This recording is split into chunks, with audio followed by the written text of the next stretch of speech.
நான் ஆர்ச்சுக்காக வேறு கலர் எடுத்திருக்கேன், டிஃப்ரெண்ட் கலர், கொஞ்சம் கான்ட்ராஸ்டாக இருக்கட்டும்ன்ட்டு. உங்களுக்கு சாரியில் இருக்க கலருக்கு மேட்ச் ஆகிற மாதிரி எடுத்துக்கோங்க.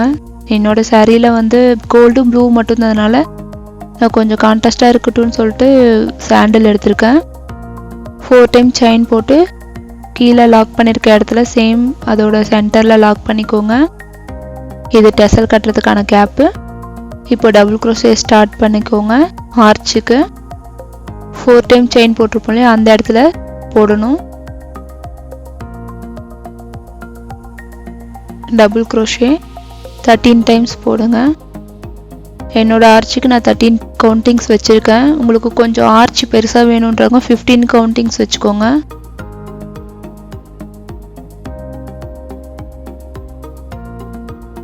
ரொம்ப டைட்டாக போடாமல் கொஞ்சம் அந்த த்ரெட்டை லூஸ் விட்டு போடுங்க. அப்போ உங்களுக்கு ஆர்ச் ஷேப் வந்து கரெக்டாக வரும்.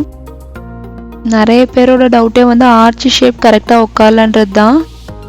அது ஏன்னா நீங்கள் போடும் போது டைட்டாக இழுத்து போட்டிங்கன்னா எத்தனை கவுண்டிங் போட்டாலுமே ஆர்ச் வந்து சுருக்கம் விழுந்த மாதிரி தான் உட்காரும். நம்ம ஒரு ஸ்டெப் இப்போது ஃபஸ்ட்டு டைம் போடும் போது போடுற டபுள் க்ரோஷேக்கும் செகண்ட் டைம் போடுற டபுள் க்ரோஷேக்கும் கொஞ்சம் லென்த்து வந்து அந்த த்ரெட்டை வந்து இழுத்து இன்க்ரீஸ் பண்ணிக்கணும்.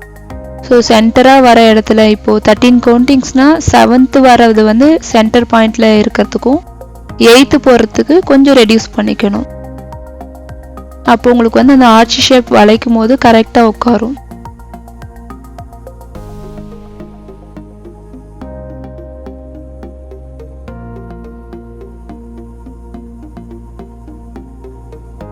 டைம்ஸ் போட்டதும் நம்ம 2 டைம்ஸ் செயின் போட்டு லாக் பண்ணியிருப்போம் இல்லையா, 2 டைம்ஸ், அந்த 2 டைம்ஸ் லாக் பண்ணதோட சென்டரில் இந்த ஆர்ச்சை வந்து நம்ம லாக் பண்ணிக்கலாம்.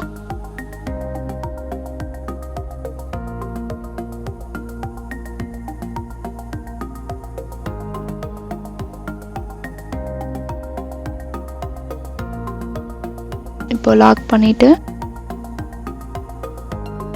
இந்த கோபுரத்தோட லென்த்துக்கு அடுத்த ஆர்ச் வர வரைக்கும் நம்மளுக்கு ஒரு செயின் ஸ்டிச் போட்டுக்கலாம். இது கவுண்டிங் வந்து உங்களோட கோபுரத்தோட லென்த்துக்கு தகுந்த மாதிரி வச்சு பார்த்து போட்டுக்கோங்க. நானுமே வந்து அந்த லென்த்தை வச்சு அளந்து பார்த்து தான் வந்து இன்க்ரீஸ் பண்ணிக்கிறேன் அந்த கவுண்டிங். இது கோபுரத்தோட பேக் சைடில் தான் போகும், ஃப்ரண்ட்டில் தெரியாது உங்களுக்கு. ஸோ இங்கே வந்து நான் 2 டைம்ஸ் லாக் பண்ணியிருப்பேன் இல்லையா, அதோட சென்டரில் இதை லாக் பண்ணிவிட்டு அகைன் ஆர்ச் ஸ்டார்ட் பண்ணிட்டேன். இப்போ கோபுரத்தோட 2 சைட்லேயுமே வந்து ஆர்ச் வரும். இந்த ஆர்ச் முடித்ததும் டெசல் கட்டுற கேப் இருக்கும்.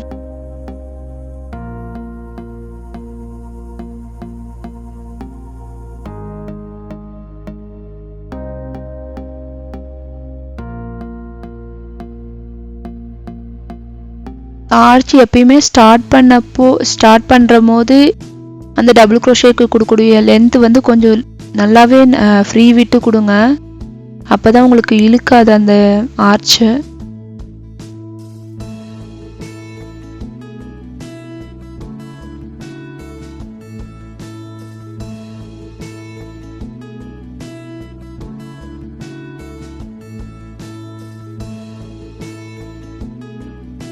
இதே மாதிரி தான் சாரீ ஃபுல்லாக போட போகிறோம்.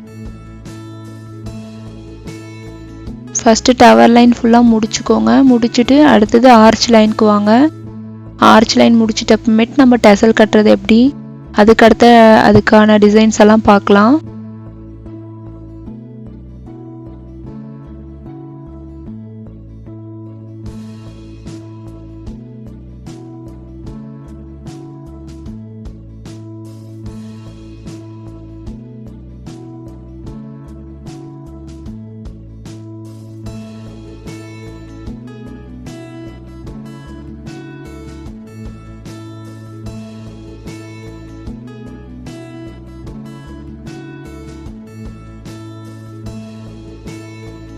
இப்போ முடிக்க போகிறோம்.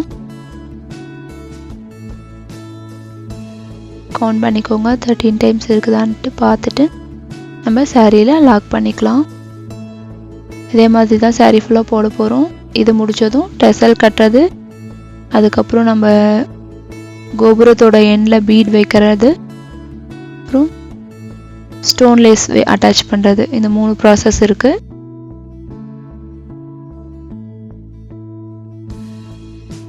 பாருங்கள், ஆர்ச் முடிச்சது அப்புறம் நம்மளோட டிசைன் வந்து கொஞ்சம் லுக் பெட்டராக இருக்குது முன்னை விட. ஸோ இதுக்கப்புறம் நம்ம இதுக்கு மேலே டிசைன்ஸ் பார்க்கலாம் எப்படி பண்ணுறதுன்ட்டு. நம்ம இப்போது கோபுரத்தோட எண்டில் பீட் அட்டாச் பண்ண போகிறோம். அதுக்கு நீடில் இன்விசிபிள் த்ரெட்டை வந்து எடுத்திருக்கேன் நான். அதோட எண்டில் நாட் பண்ணியிருக்கேன். நாட் பண்ணிவிட்டு இப்போ இந்த நாட் பண்ண கேப்பில் நீடில் இன்சர்ட் பண்ணி இழுத்திங்கன்னா அது லாக் ஆகிக்கும், நல்லா ஃபிக்ஸ்டாக உட்காந்துக்கும். இப்போது நம்ம நீடில் பீட் எடுத்துக்கலாம். பீட் எடுத்துட்டு பேக் சைட்லேருந்து நீடில் இன்சர்ட் பண்ணி எடுங்க. எடுத்துட்டு நல்லா டைட்டாக எடுத்துட்டு அப்புறம் பீட்லேயே அகைன் நீடில் இன்சர்ட் பண்ணி லாக் பண்ணிங்கன்னா பீடு நேராக உட்காரும். இப்போது அகைன் ஒன்று அடுத்த பீடை வந்து நீடில் எடுத்துக்கோங்க. எடுத்துட்டு சேம் ப்ராசஸ் தான், பேக் சைட்லேருந்து நீடில் இன்சர்ட் பண்ணிக்கோங்க. இன்சர்ட் பண்ணிவிட்டு பீடை கரெக்டாக டைட் பண்ணிட்டு அப்புறம் பீடோட எண்டில் ஒரு எண்டில் விட்டு இன்னொரு எண்டில் இழுத்திங்கன்னா ஃபஸ்ட்டு பீடுக்கும் அடுத்த பீடுக்கும் கரெக்டாக பொசிஷன் உட்காரும். இது வந்து அந்த டவர் கோபுரத்தோட கலசம் அந்த டிசைனுக்காக வச்சுருக்கோம் அந்த பீடு.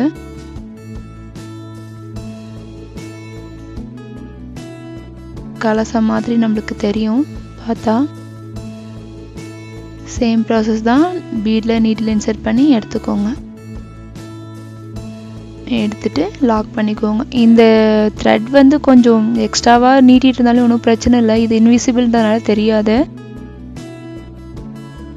ஒரு 2 டைம்ஸ் இல்லை 3 டைம்ஸ் வந்து நாட் போட்டுக்கோங்க. நீங்கள் சேம் கலர் த்ரெட் எடுக்கலாம் அப்படின்னு யோசிச்சா அதை விட இது பெஸ்ட்டாக இருக்கும். உங்களுக்கு சீக்கிரம் அருந்துராது, நல்லா செக்யூர்டாக இருக்கும். ஸோ முடிஞ்ச வரைக்கும் இந்த த்ரெட்டில் வாங்கி போட்டு பாருங்கள். லாக் பண்ணிட்ட அப்புறம் டைரெக்டாக கட் பண்ணாதீங்க.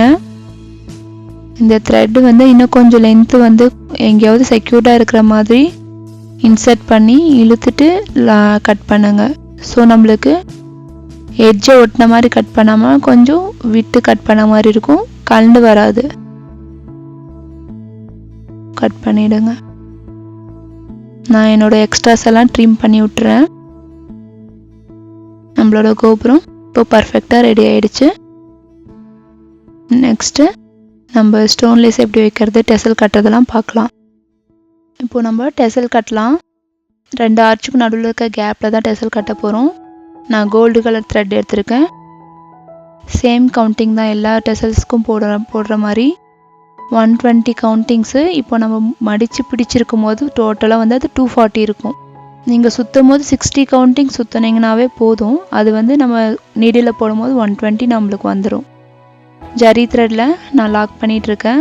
நீடில் ஜரி த்ரெட்டை எடுத்து டெசலோட சென்டரில் நீடில் இன்சர்ட் பண்ணி டெசலை சுற்றின மாதிரி வந்து நாட் போடுற மாதிரி தான், அந்த கேப்பில் விட்டு எடுத்து டைட் பண்ணிங்கன்னா நாட் உட்காந்துக்கும். இந்த மாதிரி 3 டைம்ஸ் போட்டுட்டு அதே இடத்துல நீடில் இன்சர்ட் பண்ணி டெசல் லென்த்துக்கு இழுத்துக்கோங்க. ஜரி த்ரெட்டை இழுத்துட்டு கரெக்டாக உங்களுக்கு எந்த லென்த் வேணுமோ அந்த லென்த்துக்கு ட்ரிம் பண்ணிக்கோங்க. நான் இப்போ ஒயிட் ஸ்டோன் லேஸ் எடுத்திருக்கேன். க்ளூ நம்ம வந்து ஸ்டிக் பண்ண தான் போகிறோம். 8 கவுண்டிங்ஸில் நான் வந்து சின்ன சின்னதாக கட் பண்ணி வச்சுருக்கேன் அந்த ஸ்டோன் லேஸை, ஆர்ச் லென்த்துக்கு தகுந்த மாதிரி.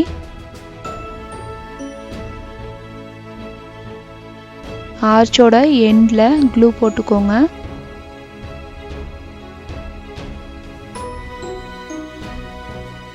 இது வந்து ட்ரை ஆச்சுன்னா உங்களுக்கு இன்விசிபிளாக தான் இருக்கும் அந்த க்ளூ. ஸோ நிறைய போட்டாலே ஒன்றும் பிரச்சனை இல்லை. நிறைய போட்டிங்கன்னா கொஞ்சம் நல்லா ஸ்டிக்காக உட்காரும்.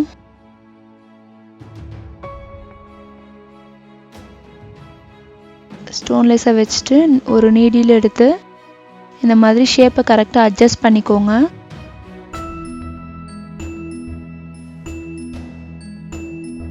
ஸ்டோன் லேஸ் வச்சிங்கன்னா உங்களுக்கு நல்லா கிராண்ட் லுக் தரும் saree. வெட்டிங் ஃபங்க்ஷனுக்கெலாம் கூட இந்த டிசைன் ட்ரை பண்ணலாம், நல்லாயிருக்கும்.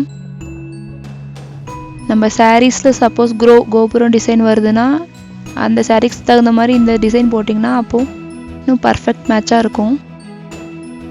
சேம் அதே மாதிரி தான் இங்கேயும் ஸ்டிக் பண்ண போகிறோம். இந்த டிசைன் ட்ரை பண்ணுங்கள். ட்ரை பண்ணிவிட்டு உங்களுக்கு எப்படி வந்ததுன்னு சொல்லுங்கள் கமெண்ட்ஸில். நம்மளோட டிசைன் கம்ப்ளீட்டாக முடிஞ்சிருச்சு. எப்படி இருக்குன்னு பார்க்கலாம் ஃபைனலாக.